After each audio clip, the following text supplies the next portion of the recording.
What up, everybody? This is Local Mad Dog 165 Nutty Block coming at you, homie. Just wanted to holler at you for a second. I wanted to tell you what got me. Well, I'm gonna give myself 5 courses on my own interview. You know what I'm saying? So, my first question I would like to ask myself is, Mad Dog, what drove you to gangs? Nothing drove me to gangs. I was in a gang before I even knew I was in a gang. At that time, you know, from Caldwell Elementary, you know, all the way to Walton Junior High, to Compton High, to Clyde McDonald, to Tubman. You know what I'm saying? They all, I've been to all those. And they also had another one, I think it was all girls, and that was Regina Chaley. And so nothing drove me to gangs. It was more or less that when the homies got into a fight, you was right there with them. So you protected, who you hung out with. You protected your area. You know what I'm saying? And that's what drove me to a gang, I guess you can say. Second question. How did you end up in jail so young at 8 years old? But let me tell you something. I didn't even know what jail was. One time knocked on my door. Click, click, click, click. My mama answered the door. We got a bar door on Central Avenue in Compton, right? We got a bar door. They asked for me. I see 2 little punks, they brothers. I fought them often, you know what I'm saying? And I see them standing at the door. So when they standing at the door, they asking for me, the police, and my mama like, what do you want with him? Like any mama would. They told me to step outside. My mama told me don't go outside. Hard-headed, young, don't give a fuck. I walked outside. And as soon as I got outside, they gaffled me. Threw some handcuffs on me. My mama screaming, my brothers and sisters screaming. And I don't even know what's going on, to be honest with you. But you tough. You raised to be tough. You're not going to show no fear. You're not going to cry. You're not going to beg. So they handcuff you. Take you to jail. You're in the police car. You going to jail. You ain't knowing nothing. It's the first time you've been taken away from your family. You feel what I'm saying? So you end up going to juvenile hall for 45 days. And anybody that ever been to LP, they already know that, like you park in the parking stalls, like my family used to do. And my mama come in to visit me because they only let the parents in at that time, you know what I'm saying? So my brothers and sisters now would be on top of the garage, all on top waving and shit. What's up? What's up? And I'd be waving back at them. That was the only way you got a chance to see them, while you're outside visiting with your mother, you know what I'm saying? They know where the visiting area is, so they be on top waving. I'm like, what's up? I'm young, you know what I'm saying? This is the first time I've been taken away from my family. But make that, like I say, make it, the end of it, I ended up doing 45 days. And for somebody to even do, didn't even do it, homie. Not at all. So that's how I ended up going to jail so young. Now, how did I end up being charged with murder?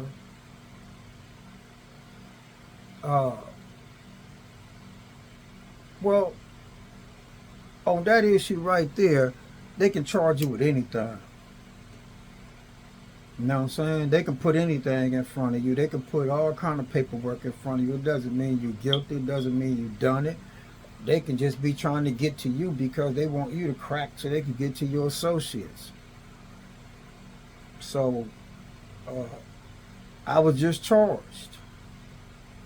And what got me in trouble, they say the truth will set you free. But what got me in trouble was I zipped my mouth. I ain't got nothing to say. That's the way I was taught. That's the way I was raised. If you take the fall, you take the damn fall. That's part of the game. That's part of life, right? Don't get in it if you ain't willing to accept the rules and regulations, homie. So I went ahead and, zipped up my lips. And like I said in the previous way I talked about it, is that what ended up happening was I zipped my lips, but everybody else had loose lips and tried to sink my ship. You understand what I'm saying? And I was the youngest out the bunch. But now I'm starting to realize age didn't really have nothing to do with it. It was the mentality and the maturity level and how you dedicated yourself to what you was doing. And I would say the fourth question I would like to ask myself is, what do the future hold for Mad Dog?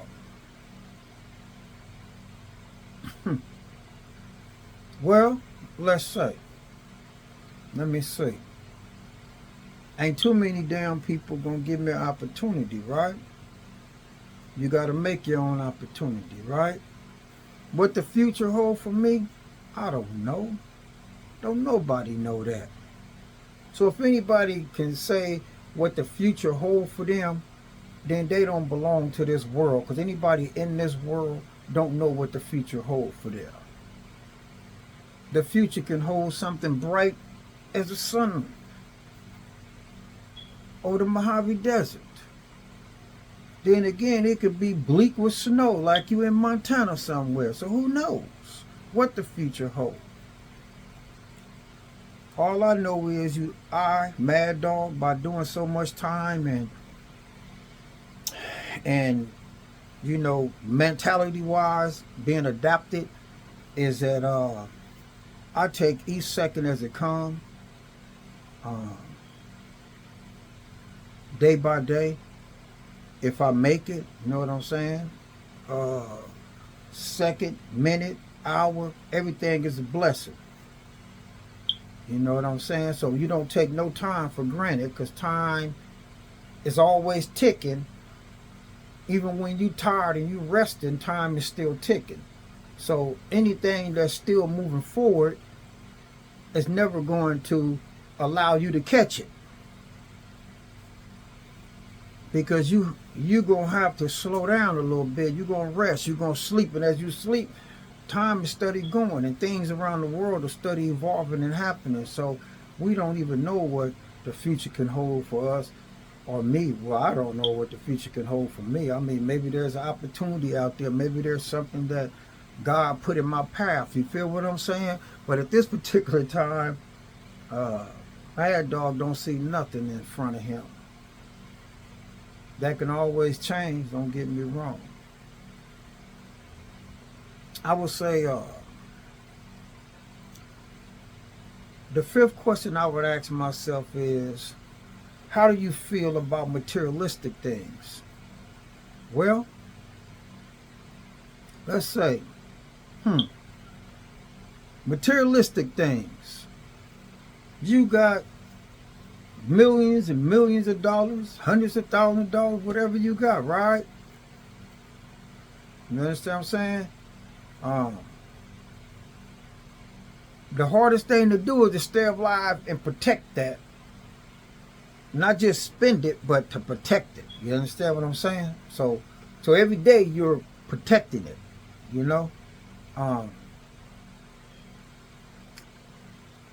I feel that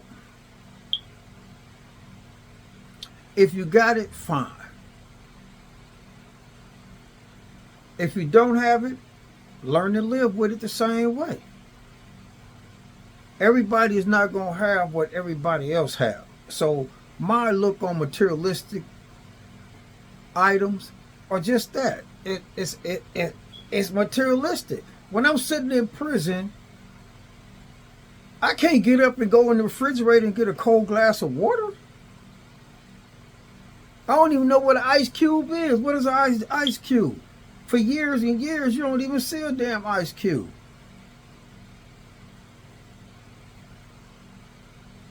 And when you get your laundry, whatever you got is what you got. So you ain't got no chance to go out there and get no name brands and fancy or headwear, the match of shoes and all. It ain't gonna happen. You're gonna get some state issued everything, and if you get a shoe chrono, mean you got bad feet or whatever, diabetic, then you can get your own personal shoes that got to be approved by the institution. You understand what I'm saying? So you're not going to have the materialistic items. So you learn to live without them. You know, when you're a young kid, in the era that I grew up in, we wasn't really thinking about money first. You know, we didn't really think about, you know, going in there and getting that money. We thought about, you know, we did our share to get money, don't get me wrong, but we did more of the game banging issue. We was more on that set trip thing. We was more on that who's the hardest. We was more on that they disrespected us, you know what I'm saying? They disrespected the homie, you feel me? We was more on that trip. See, today, they about getting their money, and I like that. You see what I'm saying? See, because if Mad Dog knew what I knew right now, it ain't about materialistic items. It's about just being smart. Why would I want to go out there and do a crime if it ain't going to produce me enough money to at least make bail? Then I'm a dummy. See, where I grew up at, it didn't matter if you had $15 in your pocket. It didn't matter if you had $30 in your pocket. And sometimes it didn't matter if you had $5 in your pocket. If you was picked as the next victim, you was picked as the next victim. Whether you was in a car, whether you was in a store, or whether you was walking down the street, you was picked as the next victim. And if it so happened that we robbed you for $5, $10, then that was our dumbass mistake, because we wasn't thinking. We were just thinking, stump his ass out, beat him up, and take what he got. Not knowing that we just took $30 between 4 young black men. And each one of us got 7 years apiece. That's 28 years total that we just gave away. And all we had was $30. That's the type of crimes that we committed. Well, I know I committed with certain people that I hung with, you know what I'm saying? Because we wasn't knowing no better, you know? Because that's the way it was just taught to us, the violent part was taught to us, you know, the money-making part, we did on our own. We hustled on our own, whether we broke in supermarkets, you know, whether we robbed, jacked, whatever, you know, we did on our own. You understand what I'm saying? But mainly it was just more or less like 4 of us, take somebody down, whatever we have to do. You got $30. Somebody snitch, all of us go to jail for X amount of years for $30. That was dumb. That was stupid. That was ignorant. That was foolish. That was just me, speak for myself, me being a young black man in society, hungry for attention. Didn't give a fuck. Didn't care. I ain't never cared.